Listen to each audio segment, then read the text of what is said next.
Hey, I'm Truman, and you found yourself on the Park Tool YouTube channel, and today we're going to be looking at a bike. This bike came in with some vague issues, mostly surrounding some shifting stuff.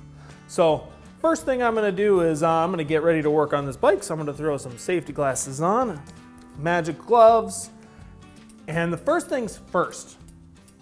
You're gonna put your hand on that grip and you're gonna feel that rear brake because you just can't help yourself, just like me.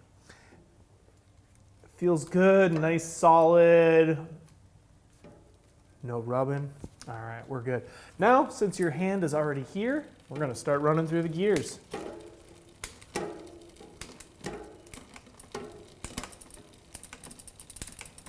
Man, I tell you what, there's a nice crisp feeling in the shifter. It's hitting the gears. Ooh, we just had a little mix up there. Hitting the gears, shifting quite quickly, quite crisp.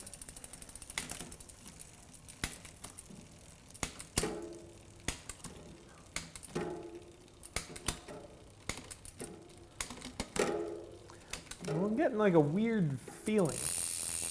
Like I see the shift, and it makes it, and then something's not transferring to my hand right. So I'm not just using my eyes and my ears when I'm watching this, I'm also using my fingers and the feeling of stuff.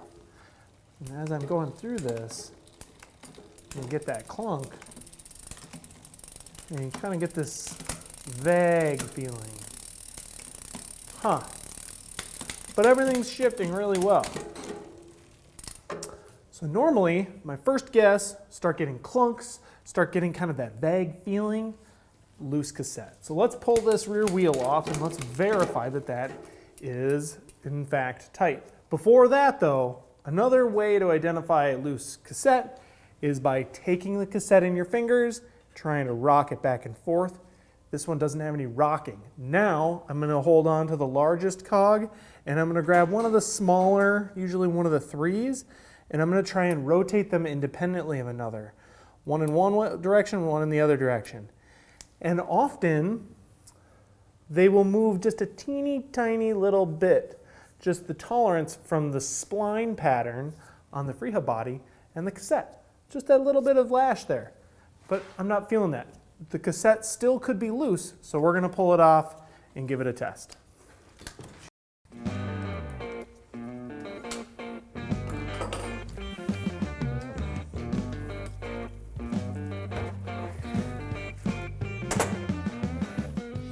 We checked this cassette, made sure it was tight. The wheel doesn't have any play in it. Free hub doesn't seem like anything's going on. It's feeling in my fingers.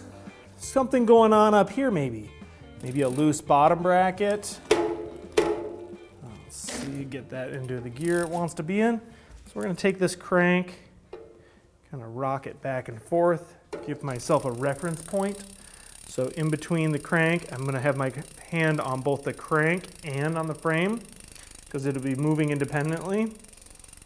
So what I'm going to do is I'm going to grab this crank and I'm going to try and move it back and forth, but I'm going to have my other hand, one part of it on the crank or on the frame and the other on the crankset. And I'm going to try and wiggle it back and forth.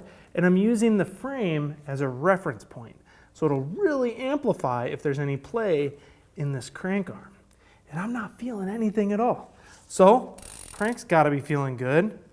This is a direct mount chainring. Oh, weird. And here we go.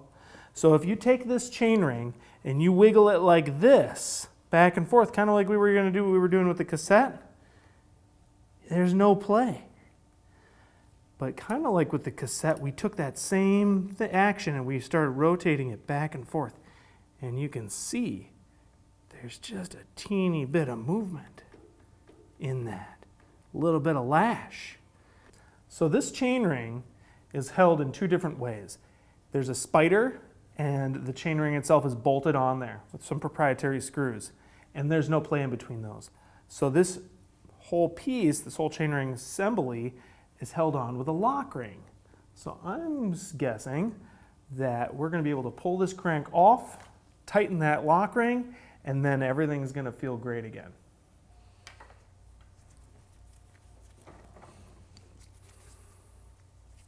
We got our lock ring right here.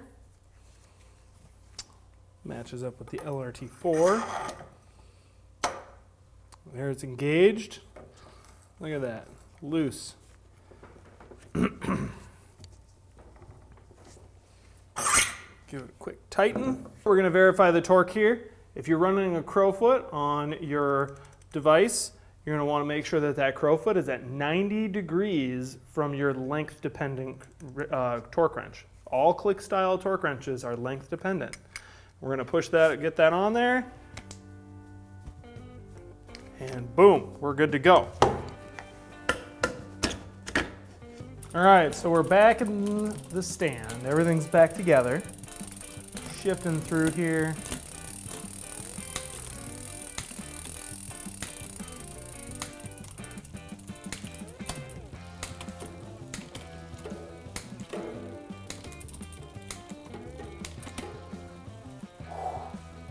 Feels a lot better.